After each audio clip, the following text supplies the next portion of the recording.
নমস্কার, আমি বিপ্লব সরকার।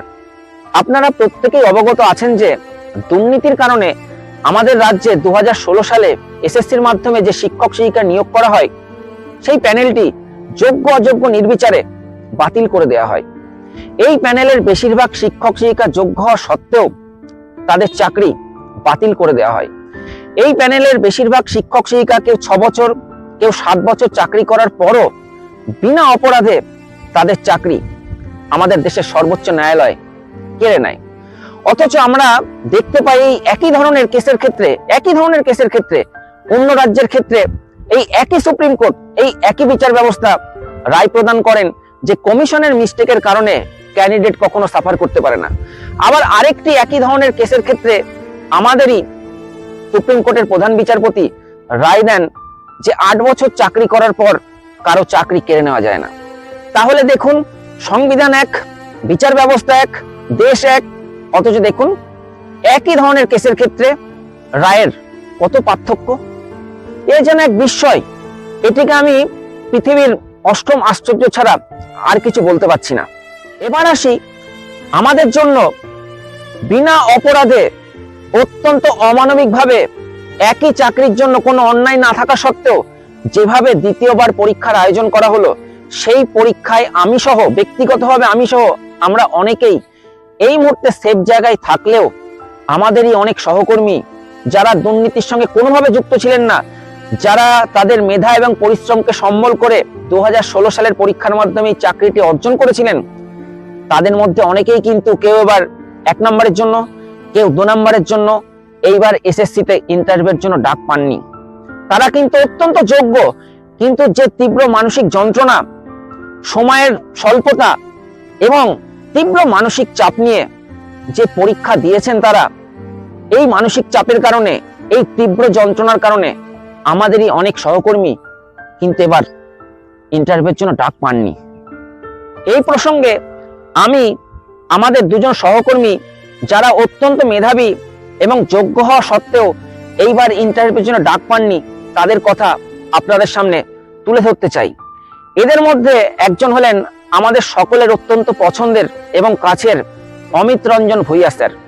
তিনি নিজে দারিদ্র্যের সঙ্গে তীব্র সংগ্রাম করে 2016 সালে কেবলমাত্র তার মেধা এবং পরিশ্রমকে সম্বল করে এই চাকরিটি অর্জন করেছিলেন। তিনি প্রথম দিন থেকে যেভাবে নিঃস্বার্থভাবে রাস্তায় আন্দোলন করেছেন, কখনো হাইকোর্টে ছুটে গেছেন, কখনো সুপ্রিম কোর্টে ছুটে গেছেন, এবং শেষ দিন পর্যন্ত, এবং তিনি আন্দোলন করে গেছেন পরীক্ষার আগে শেষ দিন পর্যন্ত, সেই কারণে তিনি পড়ার সেই অর্থে সুযোগ পাননি।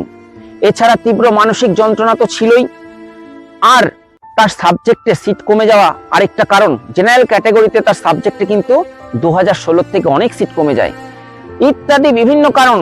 এছাড়া অসম প্রতিযোগিতা তো আছেই, ইত্যাদি কারণে কিন্তু তিনি এবার ডাক পাননি। আমার বলতে কোনো দ্বিধা নেই, অমিত স্যারের মতো আরো অনেক নেতৃত্ববৃন্দ যখন রাস্তায় আমাদের অধিকার যাতে সুরক্ষিত থাকে তার জন্য দিনের পর দিন আন্দোলন করে যাচ্ছিলেন, আবার বলছি আমার বলতে কোনো দ্বিধা নেই, তখন স্বার্থপরের মতো আমি সহ আরো অনেকেই ঘরে বসে পড়ছিলাম। তাদের আন্দোলনের কারণে আজকে হয়তো আমরা সেফ জায়গায় আছি।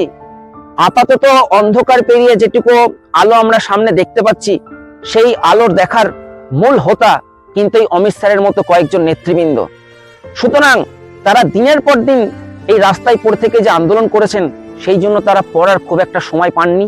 আর পূর্বে তো বললামই, মানসিক যন্ত্রণা তো আছেই, সেই কারণে হয়তো তিনি এবার ইন্টারভিউর জন্য সামান্য কয়েক নম্বরের ডাক পাননি। এই প্রসঙ্গে আমি আমাদের এই আরেকজন সহকর্মীর কথা বলতে চাই। তিনি হলেন গাজলের শুক্লা বিশ্বাস ম্যাডাম।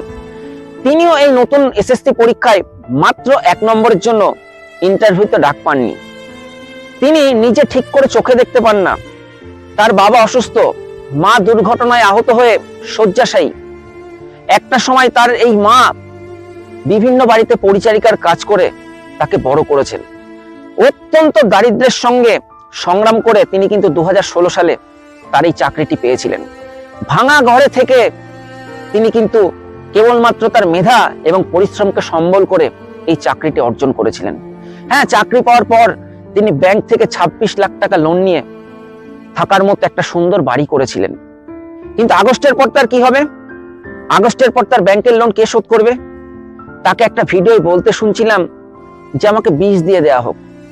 ভাবুন কতটা মানসিক যন্ত্রণা, কতটা কষ্ট হলে একটা মানুষ এই কথা বলে। কারণ তিনি এই কথা বলছেন যে বিষ দিলে হয়তো তিনি মারা গেলে তার বাড়িটা ব্যাংক থেকে নেবে না, তার আরো দুটো বোন এবং মা বাবা সেই ঘরে থাকতে পারবে। সেই তীব্র যন্ত্রণা থেকে তিনি হয়তো এই কথা বলেছেন।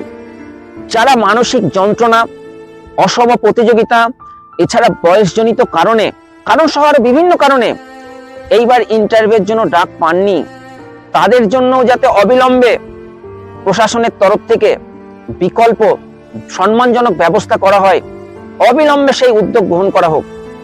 আর কারো পরিণতি, আর কোন শ্রদ্ধেয় শিক্ষক শিক্ষিকা বা শিক্ষাকর্মীর পরিণতি যাতে সুবল সেনের মতো না হয়, তার জন্য অবিলম্বে সরকার উদ্যোগ গ্রহণ করুক এবং আগস্টের পরেও যারা ডাক পাননি তাদের জন্য যেন একটা সম্মানজনক বিকল্প ব্যবস্থা করা হয়, সেই আবেদন আমি আমাদের এই মানবিক সরকারের কাছে রাখলাম। পরিশেষে আমি বলতে চাই, যেদিন অন্যায় রায়ের জন্য আমাদের দেশের বিচারপতিকে জবাবদিহির মুখোমুখি হতে হবে, কিংবা কোনো বিচারপতির বাড়িতে কোটি কোটি টাকা পাওয়ার কারণে তাকে কোনো প্রকার ভিআইপি ট্রিটমেন্ট না দিয়ে আর 5টা সাধারণ অপরাধীর মতো তার বিচার হবে, সেই দিন বলতে পারবো আমার দেশের বিচার ব্যবস্থা পৃথিবীর শ্রেষ্ঠ বিচার ব্যবস্থা। যাই হোক, আজ এই পর্যন্তই। সকলে ভালো থাকবেন। ধন্যবাদ।